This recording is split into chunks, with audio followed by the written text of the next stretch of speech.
स्वतःसाठी आणि समाजासाठी योग या संकल्पनेवर आधारित यावर्षीचा 10वा आंतरराष्ट्रीय योग दिवस जगभरात साजरा होत असताना नवी मुंबई महानगरपालिका आयुक्त डॉक्टर कैलास शिंदे यांच्यासह महापालिकेचे अधिकारी आणि कर्मचारी यांनी वाशीतील सिडको एक्झिबिशन सेंटर येथे संपन्न झालेल्या योग मंत्र या विशेष कार्यक्रमात सहभागी होत योग दिन उत्साहात साजरा केला। यावेळी ऐरोलीचे आमदार गणेश नाईक, बेलापूरचे आमदार मंदा म्हात्रे, माजी आयुक्त विजय नाहटा आदी मान्यवर उपस्थित होते। मानवी जीवनात शारीरिक मानसिक पातळीवर अनेक सकारात्मक बदल घडून येतात, त्यामुळे योगाचे महत्त्व ओळखून योगाभ्यास जनजागृतीसाठी दरवर्षी 21 जून रोजी आंतरराष्ट्रीय पातळीवर जागतिक योग दिन साजरा केला जातो। महापालिकेच्या माध्यमातून सातत्याने योगविषयक विविध कार्यक्रमांचे शालेय व खुल्या पातळीवर आयोजन केले जाते।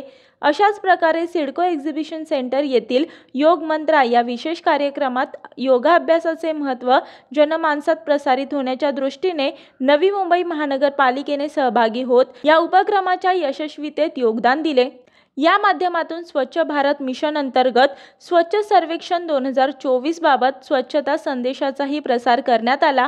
या प्रसंगी महापालिका आयुक्त डॉक्टर कैलास शिंदे यांच्यासह अतिरिक्त आयुक्त सुनील पवार व शिरी शारदवाड, प्रशासन विभागाचे उपायुक्त शरद पवार, मुख्य लेखा व वित्त अधिकारी सत्यवान उबाळे, विधी विभागाच्या उपायुक्त संघरत्ना खिलारे, समाज विकास विभागाचे उपायुक्त किसनराव पलांडे, परिमंडळ 2 चे उपायुक्त डॉक्टर कैलास गायकवाड, अतिरिक्त शहर अभियंता अरविंद शिंदे, क्रीडा विभागाच्या उपायुक्त अभिलाषा म्हात्रे, सहायुक्त सागर मोरे, कार्यकारी अभियंता अजय संखे, मदन वाघचौडे, शुभांगी दोडे, राजेश पवार, क्रीडा अधिकारी रेवप्पा गुरव, उपमुख्य अग्निशमन अधिकारी पुरुषोत्तम जाधव, प्रशासकीय अधिकारी शंकर खाडे आदी अधिकारी कर्मचारी यांनी योग प्रकार करीत आत्मिक शांती आणि समाधानाचा लाभ घेतला।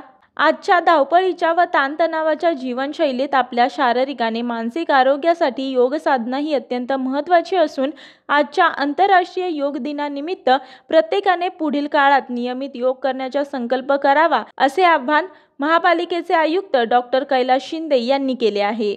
मी वर्षा काटेकर, योद्धा न्यूज, नवी मुंबई।